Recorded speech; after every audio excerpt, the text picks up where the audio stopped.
Namaskar. Welcome to this edition of the India Foundation podcast. This edition of the India Foundation podcast features the conversation between Sri Aditya Tiwari, officer on special duty to the Chief Minister of Arunachal Pradesh, Sri Diwakar Sankla, founder Alhomora, and Sri Priyush Prakash, senior associate at the Niti Aayog.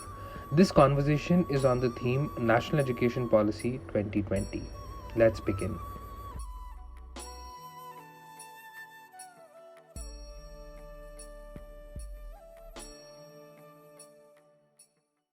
Namaskar. I welcome you all to the India Foundation podcast on National Education Policy 2020. Today we'll be taking up certain aspects of the policy and deep diving to create a better understanding. To discuss this, our guests for today are Diwakar Shankla and Piyush Prakash. Diwakar Shankla is a graduate of IIT Madras, IIM Lucknow. He has a diverse work experience, has been working in the field of education for past 8 years now, and is currently working with Alohomora. He is the founder of Alohomora. His organization is working on building thriving careers for youth by enabling learning and career choices based on the interests and natural strengths. Piyush Prakash is a development professional. He too has worked in education sector for almost 8 years now. He has consulted state governments and member of parliament, and currently he's working as a senior associate with Niti Aayog, engaged in research and design of strategy and policy initiatives to improve the quality of education in India. One thing which I observed, the last policy document on education was National Policy on Education, which was released in 1986 and later modified in 1992. Almost it is after 3 decades that we have a new national education policy. And I have written about this also. And just to give a perspective, uh, 1980s was the time when computers had come in India. And I was going through a data. In 1986, the number of transistors on an integrated circuit chip which could be placed were around 50,000. Today, in 2020, we can place around 50 billion transistors on an integrated circuit chip. That is the kind of shift that we have seen in technology. And this national policy on education, national education policy, has a lot of highlights that I observed. But what are your thoughts? What are your initial thoughts on the NEP 2020? And does it justify the aspirations of 21st century young India? Devakar. Um, Thank you, Aditya. It's a privilege to be here, having this conversation and sharing my opinions with Piyush, you, Aditya, and to the wonderful audience. I am quite excited, personally speaking, with this national education policy documents. I think it's a visionary document where a lot of highlights. I completely agree, and I think it was quite interesting that you talk about like transistors, and I am an electronics engineer, and through the years I've experienced multiple roles, multiple sectors. Did the Teach for India Fellowship to grant an on-ground experience, and now then like started my own NGO. So I'm confidently I can share that this is something that caters to a lot of it caters to a lot of aspirations, and it does tick mark, like check on a lot of my personal aspirations from the new education policy as well. A few highlights I would say. My personal favorite is the high degree of flexibility and choice that is now available to children as a part of their higher secondary education, where uh, a lot of interdisciplinary movement and a lot of across stream studies are allowed. In fact, the document talks about blurring the divide between different streams, and now across it is possible for children to take up subjects across science, humanities, arts stream. There is no fixed arts, humanities, and commerce stream. There is no fixed categorization per se. Even sports, arts, vocational training find equal importance.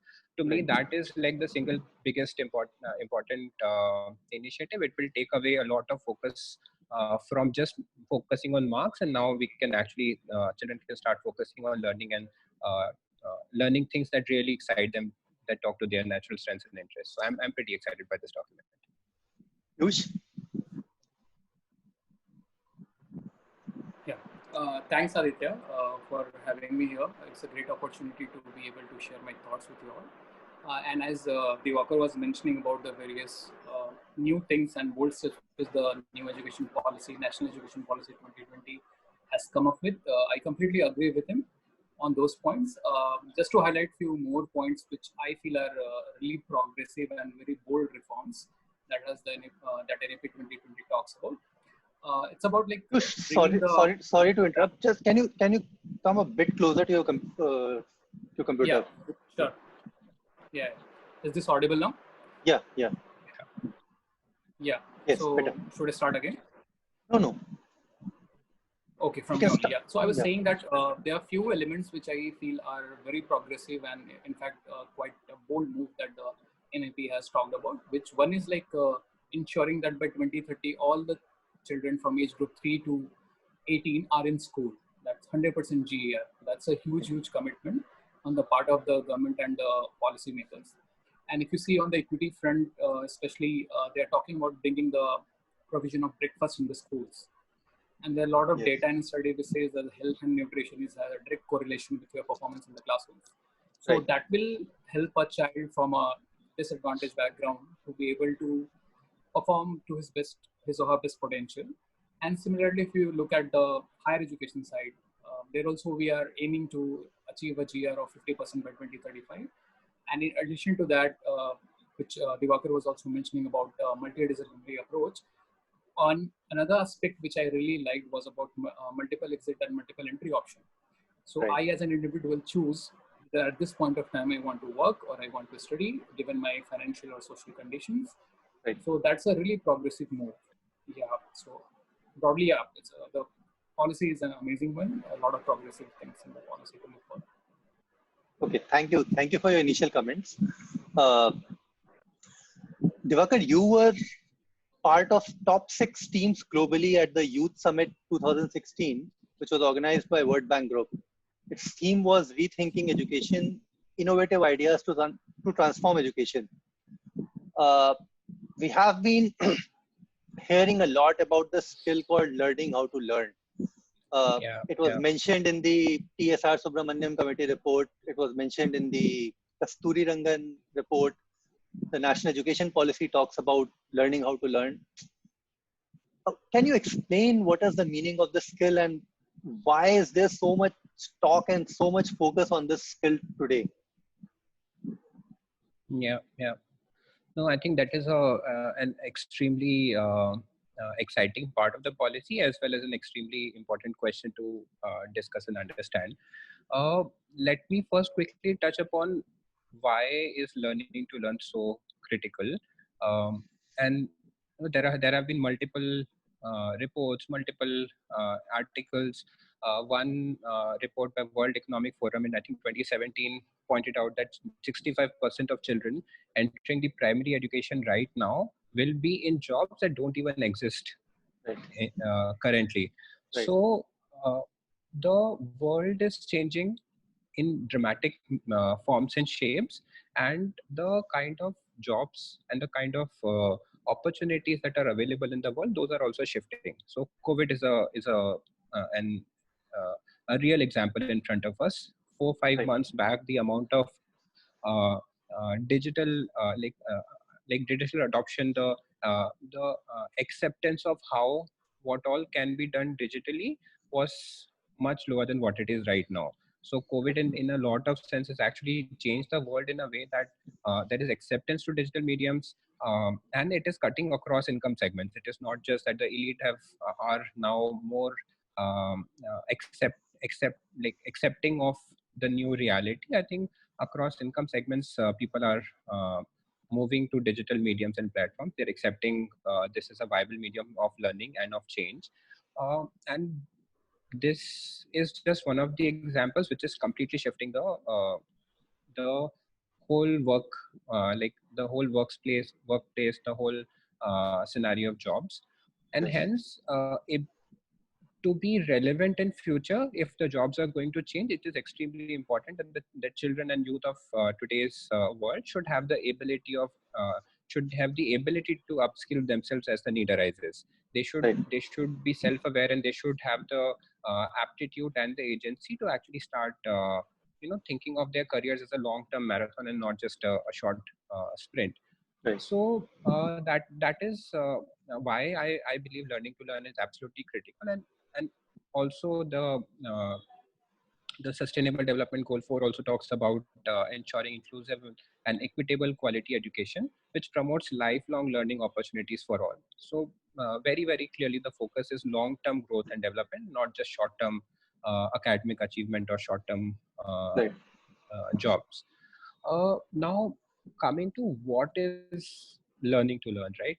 I think again, much has been talked about the learning to learn. If we just talk about the process of learning, and there are multiple frameworks. I really like the Kolb's experiential learning theory, where this talks about an action reflection cycle. Like, in fact, every learning process would have some concrete experiences. Then there is an observation or reflection attached to it, which helps children understand what they have gone through and then make meaning of it, and then conceptualize it in a way which can be used for further exploration or further learning. So this Right. cycle then continues. You get certain concrete experiences, you reflect on those experiences, and then you conceptualize those into lifelong learning, which can be further applied. Right. And uh, this as a process can be learned and can be taught. Uh, but I have I have a 27-month-old daughter, and I see how children learn. It is just amazing to see that they're constantly curious, they're constantly experimented, they're constantly observing their own actions, the actions of people around them, and then they are able to make meaning of that to then further exploration. So in some ways, this learning to learn, or this ability is inherent in every individual. It is a part of our being. Somewhere down the line, it is lost. Uh, the ability to be curious, make mistakes, make amends, that ability is lost somewhere down the way. And I think it's the responsibility of the schooling to ensure that that ability is nurtured and strengthened. And Right. I believe NEP takes like some good bold steps to nurture that intuitive inherent ability of the child.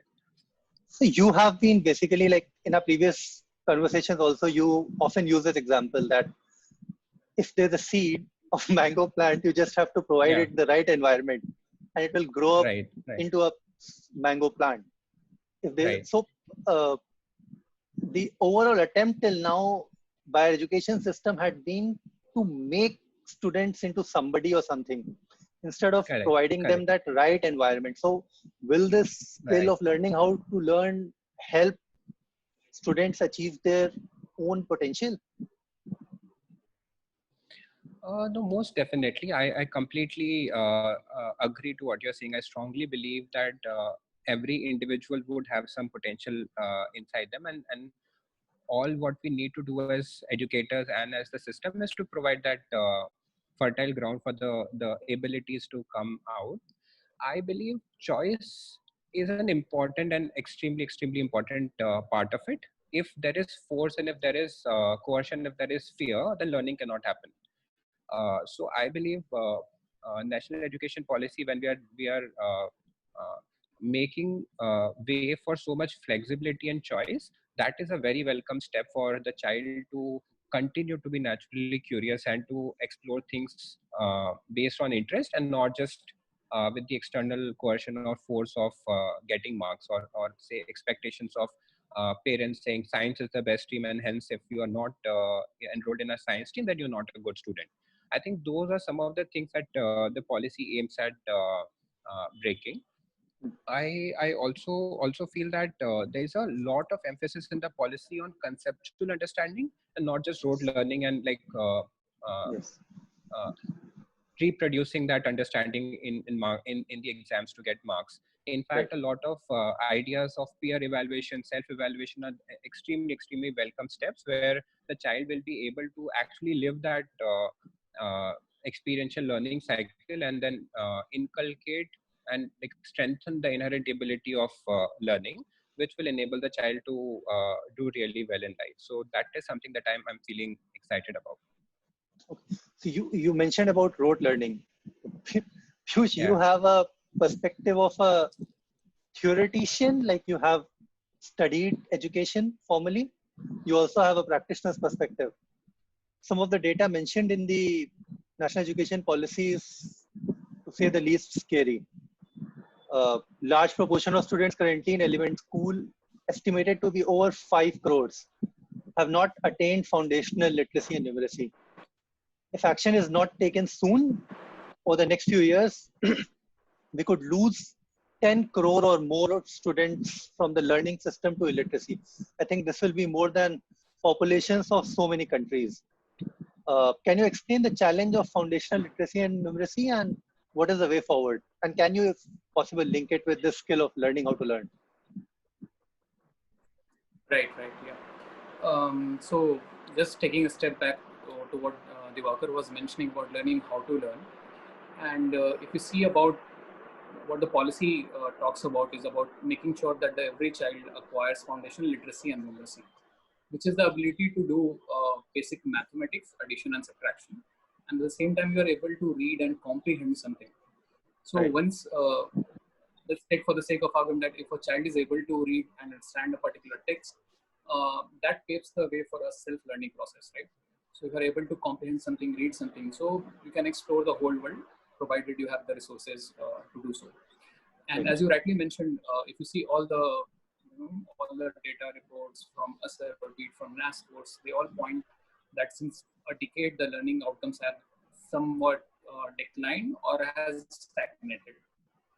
And if you also see both this data, they kind of triangulate like, okay, yeah, this is the real crisis. So even the government reports as well as the private sector reports have a common ground, and we have an acceptance, and the policy also accepts that, yeah, this is a crisis. So Right. why this crisis happens, right? There could be multiple factors.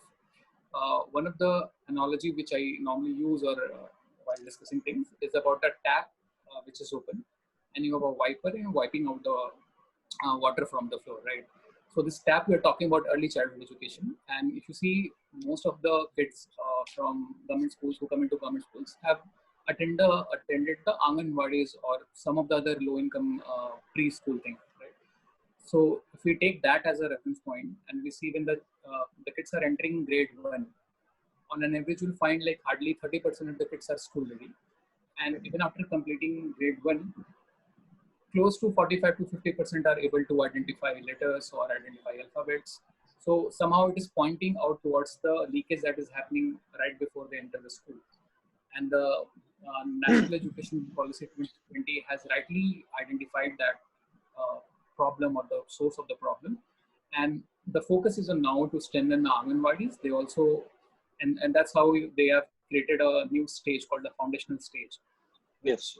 This is a 5-year continuing process, and they have identified, like by age of 6, based on various researches, 85% of the brain development works. Yes. So that's a very progressive step, a bold move. We're going to admit that we have failed. Right. Once you identify the problems, then only you can work towards solutions, and that is what precisely the NAP 2020 is doing. So having 2 years of Anganwadi, and then there is a preparatory class called Bal Vatika for the children from age group 5 to 6, which could be co-located with the primary school, or if there is some sort of infrastructural issues, they can be hosted in the Anganwadis. Then there is a provision to train the Anganwadis with a diploma course, and also to bring more EC trained people in the field, so that when the child enters the school, he is school ready, he or she is school ready. Then now talking about this, why this crisis is happening at grade level 1 and 2, the policy also mentions about the phenomenon of multi-grade, multi-level teaching. So close to 20% of the schools in India, around 1 lakh or so, as is mentioned in the policy, are single teacher schools, which means like a teacher is catering to multiple grades at the same time. But if we see how much support the teacher is getting, and are there right tools and TLMs, teacher learning materials, to be able to do so. So Right. that needs to be studied further, and what side of support has to be developed, which also the policy mentions, like there needs to be involvement of training teachers, strengthening their capacity. Right. But now we have to be very focused in which direction we want to strengthen their capacity. Just to make this entire thing in going a layer deeper, even in a single classroom, if you see the NAS course, they categorize the class in 4 categories. So in a single, let's say in grade 3, there are 4 groups of students with different learning levels. NAS is National Assessment Survey. National Achievement Survey by NCERT, Achievement which is a Survey, government right. survey. Yeah. The last one came in 2017. Yeah. So yeah, the average performance of a grade 5 kid in NAS mastery is 56%. And that shows that the spectrum of kids in a same classroom. If a kid is in grade, if you take example of grade 3, there will be variety of kids. So now I as a teacher have a textbook to complete, and when I teach that, some of the kids are not at grade level. They might be at grade level 1. So when I'm speaking or teaching the same material to a grade 1 level ability kid, and at the same time there is a grade 3 level ability kid, so there is some sort of problem there, right? We are not able to cater to all the kids at their level at the same time. Now this will require a very important and sort of very catered and tailored kind of approach for the teacher to be able to do so, and that's why the capacity development becomes very critical. Right. So it's a very complex issue, and how the teachers would be, even if we, there is a provision of school complexes in the policy, that once Right. you bring the schools together, you can utilize the resources. Let's suppose we achieve that, and even after that, when the teacher is in the classroom, the same phenomenon of multi-level classrooms will happen, right? So now the teacher hand-holding and mentorship becomes important. So moving from inspection regime to a coaching and mentorship regime will be useful. Let's Right. say a recording classroom, how the teacher is teaching and providing the right set of input. The critical, this is where you are lagging and this is how you should improve. So I think that will take care of a lot of things. Yeah. So to add to this, there has been a lot of talk about this. There has been a lesser focus on English or focus on certain languages. What I personally know that a young child, the more exposure they have to more languages, the cognitive skills develop and they're improved. So can you talk about this multilingual approach which the sure. document talks about? Yeah. Since you mentioned, like I've also have a master's in education, and I has the opportunity to look into some of the researches while I was doing my master's. And as you rightly said, multilingualism actually helps to develop your cognitive abilities. And there is a lot of studies and research which says that at a time from age level 3 to 8 or 3 to 6, the child could simultaneously learn 3 to 4 languages with efficiency, provided all the languages are in his or her environment. Right? Right. And when you learn in your native language, the ability to grasp the conceptual aspects of a subject, which Diwakar was also talking about, which NEP also pushes, that becomes very, very easier as compared to learning something in a foreign language. Correct. So just to give a perspective, I was also working in Chhattisgarh with the government of Chhattisgarh. I was consulting with them. And so just imagine a child who is in a remote tribal location who speaks Kondi, and the textbooks would be in Hindi, or for that matter in English. The conceptual clarity will be very lesser. Yes. So the state government, especially the nearby states, MP, Telangana, Chhattisgarh, they have taken this initiative earlier only to produce books in the local languages. So they have plenty of books in multiple languages, different tribal dialects and languages. So that is a very progressive step in terms of that the child will be able to understand and comprehend things very easily. And now just linking this with the National Education Policy 2020, the 3 language formula, there is a lot of uproar about this particular issue. Like it's, it's not, it's against a certain section of the community, or all those chats that's going about it. But if you look at it from a perspective of, again, let's say a girl in a remote location in MP, in a tribal area who speaks only. So the 3 language formula gives her the opportunity to be able to learn in her mother tongue, which is Gondi. At the same time, she could learn English, which could be brought as a third language, and maybe Hindi because Hindi is closer to Madhya Pradesh larger context. Right. So I do not see this three language formula as a problematic. In fact, the government this entire provision has been based on research, and it also helps to integrate with the larger society. English gives you the ability to be future job ready because that English has Yes. become a global language. At the same time, you are conversing in Hindi, so you will be able to converse broadly with the immediate neighborhood or the immediate society, immediate state, neighboring states. At the same time, the basic instruction in Gondi will help you to understand all the concepts. Will give you the ability to express yourself fully. Like your Right. articulation is will be so much clear, and you feel that self confidence. Like even we I grew up in Bihar, and we used to speak Hindi and Bhojpuri. So when I speak in Bhojpuri or in Hindi, I'm much more articulate and clear in my narration and voices. But when I'm talking to in English or something else, there is some sort of lag when I speak, while what I thought and while I Yes. communicate. So it's very natural and similar. Right. So that's why I feel like this language policy is a very welcome Right. step. Diwakar bhai, do you have any thoughts? No, I completely resonate with Piyush. I can actually share some of my personal examples of parenting a 27-month-old. It is just amazing how quickly she is able to grasp languages. She's not even 3. As Piyush was pointing at, 3 to 6 is the age where they grasp languages. From my personal experience as a parent, I see that they start picking up language much sooner. And my daughter already, she's 27 months old. She's able to narrate stories in Hindi and English. And of course, it depends on the exposure and the kind of literacy-rich environment that my daughter has access to. Of course, that is inaccessible to, say, a child in a rural India. But still, I would believe that by the time child is 3, the native language is already there. So once a Yes. child starts a formal process of learning, that like accessibility of that native language even in the place of learning is a huge like a Advantage. value Yeah. add and Yeah. an advantage. So I would believe that would really help with the development in early childhood as well as leading to foundation learning in school. So yeah, Agreed. I completely resonate with Piyush on that.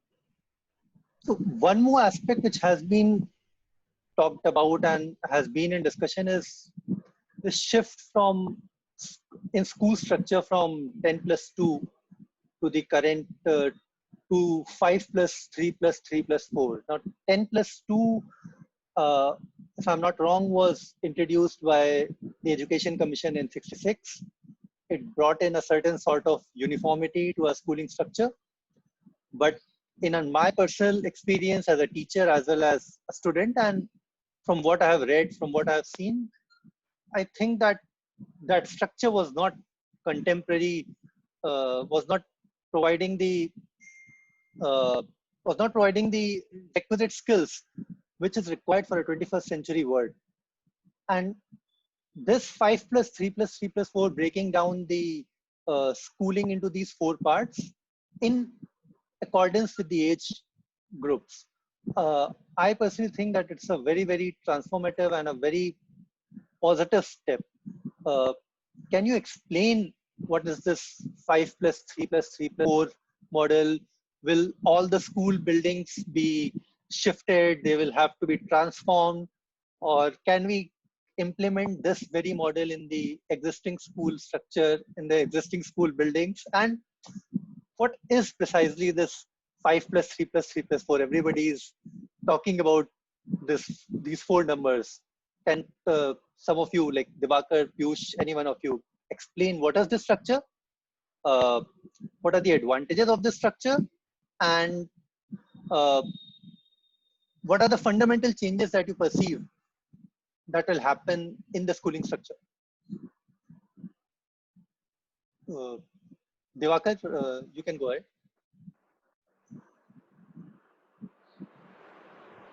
Sorry, let Piyush start and then I'll join in. Okay, Yeah, Piyush. sure. Yeah, so one of the, like you see, the very term, 10 plus 2, it says that you start from grade 1 and you complete grade 10, then you have a 11 and 12, right? Or in some states, they are intermediate and all those things.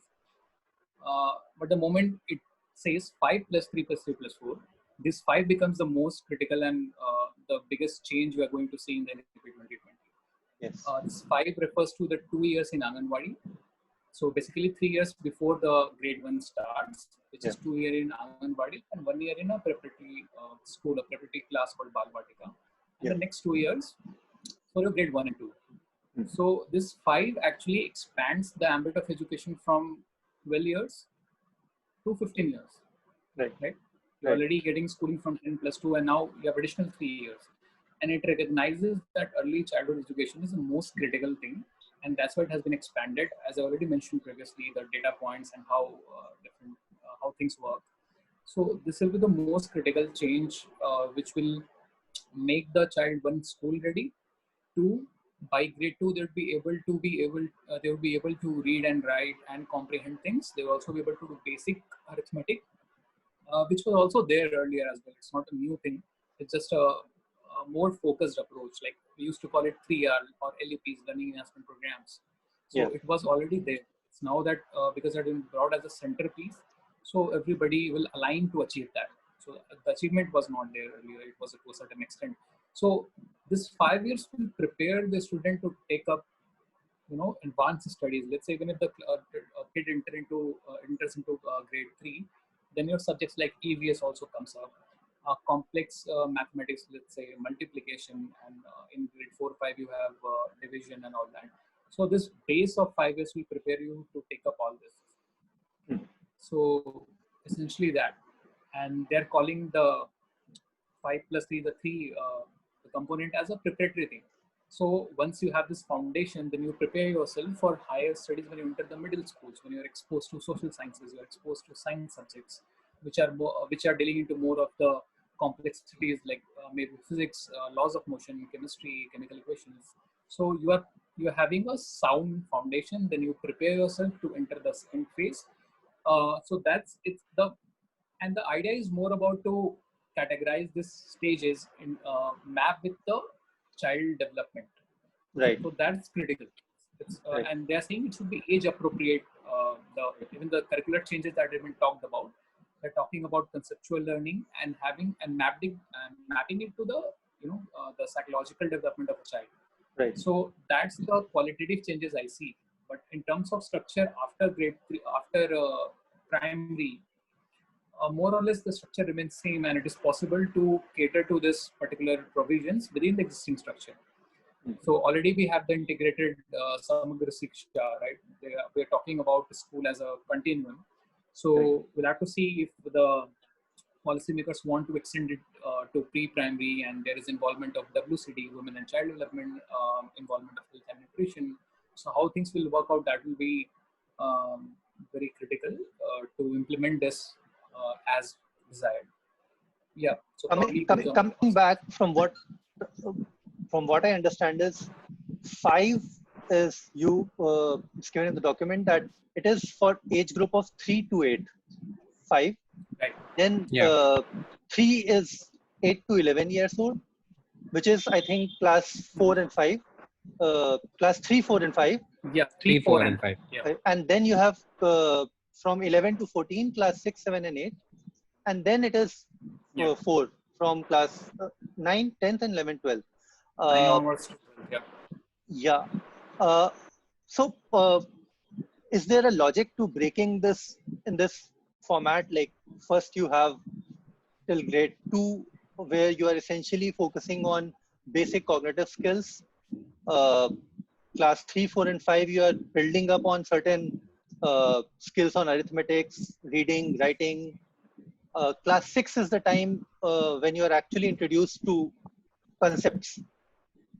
And from class 8, you are introduced to abstract concepts.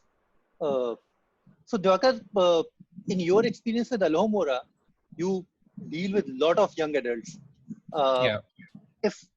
Imagine if a student from this structure comes to Alohomora, how different will that be?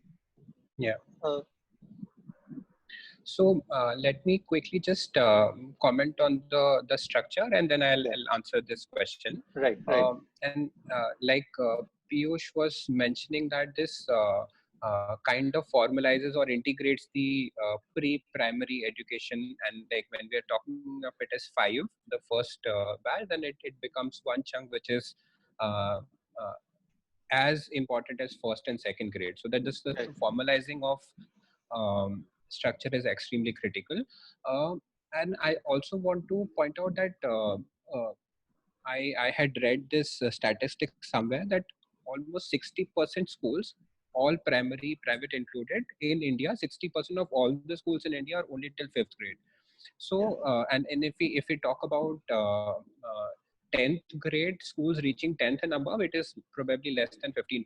Probably 12 to 15% is the number of schools. So, what needs to be done is what is needed is kind of integration backwards and ahead, where we are trying to establish the whole continuum. So, the early childhood education or pre-primary is now integrated, formalized as a chunk 5, and then breaking it down like this then also has equal amount of emphasis and importance even on, say, secondary and higher secondary education, linking to then higher studies, higher education, which is college. Right. So I think just breaking it down also brings in a lot of sharp focus on each aspect. And uh, and uh, if the foundational abilities are sorted, if the and early childhood, the critical thinking and all those agencies are nurtured further, definitely uh, they will pick up language and numeracy better. And once they are uh, ready with these foundational skills, only then we can actually imagine higher order thinking and abstraction and critical ability. So Right. unless there is emphasis, if I imagine a child learning on her own or his own in, say, 10th grade, Right. because the child has that confidence and access, but still, if language is not sorted, it is virtually impossible for the child to access any form of meaningful learning. So the Right. foundational ability will for sure propel the child to a much like open the possibilities and propel the child to a much better learning outcomes Right. from an academics point of view, as well as our work focuses on creating that bridge between school to higher education, or bridge between school to, say, a workplace or further learning after school.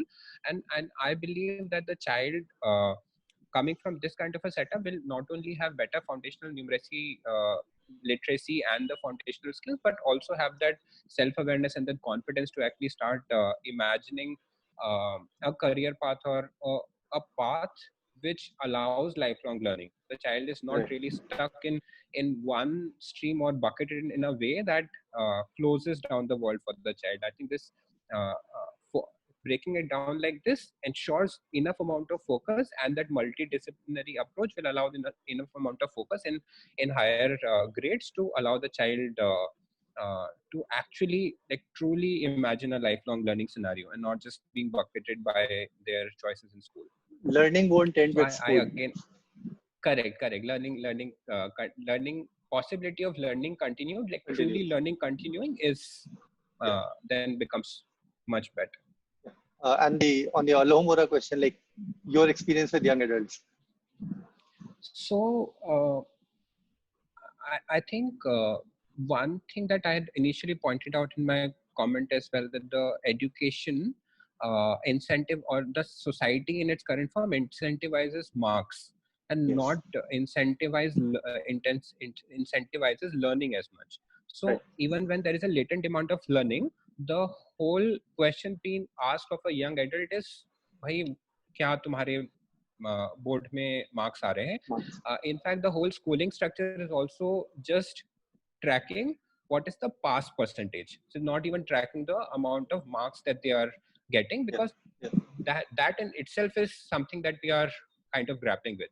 So now to take it to a level where we're talking of higher order learning outcomes, and actually uh, a space where children can start imagining a future for themselves as per their strengths and interest, I again believe that shifting focus away from marks to their to them being able to choose subjects and topics that they feel excited about will really enable the child.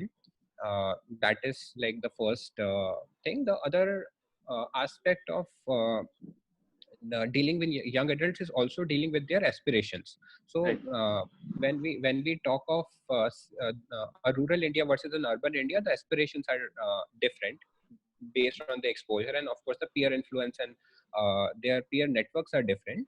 So it is again absolutely critical for creating a space for the child to uh, not be bogged down by uh, just what is expected out of him or her, but really uh, like choose a career based on natural interest and aspiration, like natural interest, natural strengths, not Right. just get be too influenced by the glamorous or seemingly exciting things that are out there. So like Right. we hear a lot of young adults talking about entering government services. That is a prime career path, like exciting career path, and we know that government jobs are few and probably shrinking, and unless those aspirations are channelized in a way Yeah. where to careers and to career pathways and to opportunities which are upcoming and which will have brighter future, then again the child is stuck. So both in terms of enabling that learning and also catering to the child's aspirations in a meaningful way, I again feel this is an interesting way to, or a good way to structure the schooling system. Right. Uh, I actually would have loved this discussion to continue, but we have limited time. And before we conclude this discussion, I would like to hear your views on the most important aspect, which is implementation. Conceptually, I think most people are appreciating the document. Everybody's saying Yeah. it's an excellent policy document. But what suggestions should be prioritized? What should be the timelines? And how should these suggestions be actually implemented? Uh, Piyush. Yeah, great question, Aditya. Yeah, so policy definitely talks about very progressive steps, and the real challenge will be in implementation, right? When I talk about implementation, that comes from, I personally see from three angles. One is your financing, like how are you going to finance all the new initiatives that we're talking about. Secondly, one will be the capacity of the system itself to be able to deliver this, like the capacity of the system, of the teachers to be able to facilitate self-designed learning for the students, or to able to provide critical thinking. And that will require a major shift from their current way of pedagogy to a different way of pedagogy, right? So that mental shift and that technical ability to do so will be very critical. And the third thing would be how to create institutions which will sustain this initiative. So we Right. might start a plenty of things, but normally we see that things fall apart once this trust and or let's say some NGOs and some civil society organizations supporting the government, and when they move out, everything crumbles. So how to bring this institutional changes, the change management, so as to say in management terms, how to bring that. Um, so so for financing part, obviously the NAP talks about how to increase your expenditure on education, reaching it towards 10% of GDP gradually, phase by phases. So that will be interesting to see how that is going to be done. But in some areas, like convergence with different ministries and different schemes has also been talked about. Right. For example, using Manrega funds to build infrastructure, Right. or having some PPP models. Some foundation CSR money, how that can be utilized, Right. community engagement to ensure some resources and Right. all that. Sorry. So, and the second aspect, I was talking about the capacity of the system and the ability of the teachers, the second one. So I'll just take an example. For example, let's say, let's talk about the foundational literacy and numeracy that is so critical to handle.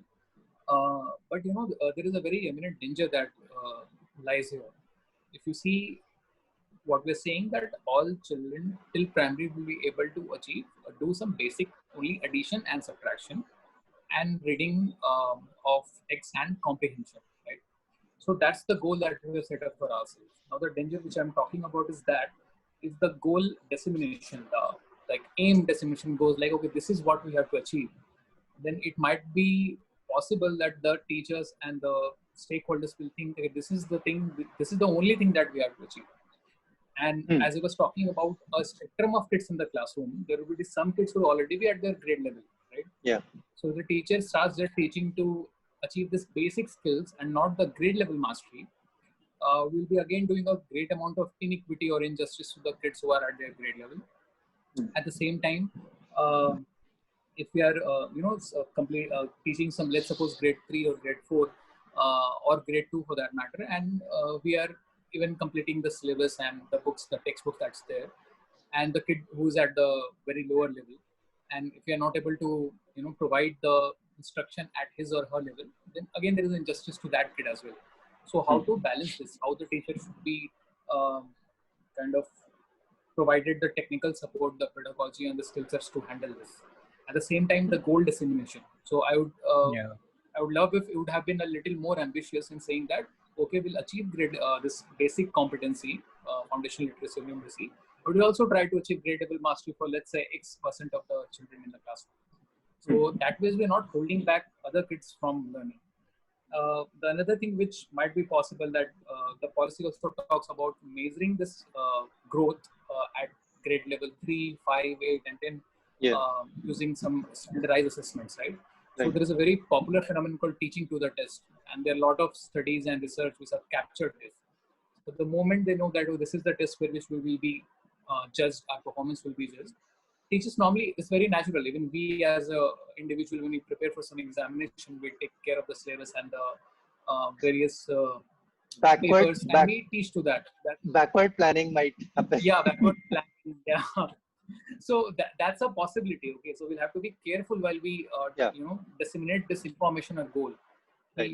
You will not be judged if you are not performing that's on a caution. grade, but yeah, so we'll have to move towards CC, that continuous and comprehensive evaluation, because that test at the end of grade 3 will tell me the learning level after 3 years. But when I'm in teaching in grade 1 and 2, I need to do some progressive and a progression-based continuous evaluation, which will teach me, okay, here is the point where the child is lagging, and I will tailor my pedagogy to that particular thing. So that's critical. And so it has to be brought into the implement. While we are implementing the policy also talks about evaluation of teachers in future. When they will be recruited, there will be 3 years of a probation period, and then will be evaluated their peers, the headmasters, and then only they will be confirmed. They will be made permanent.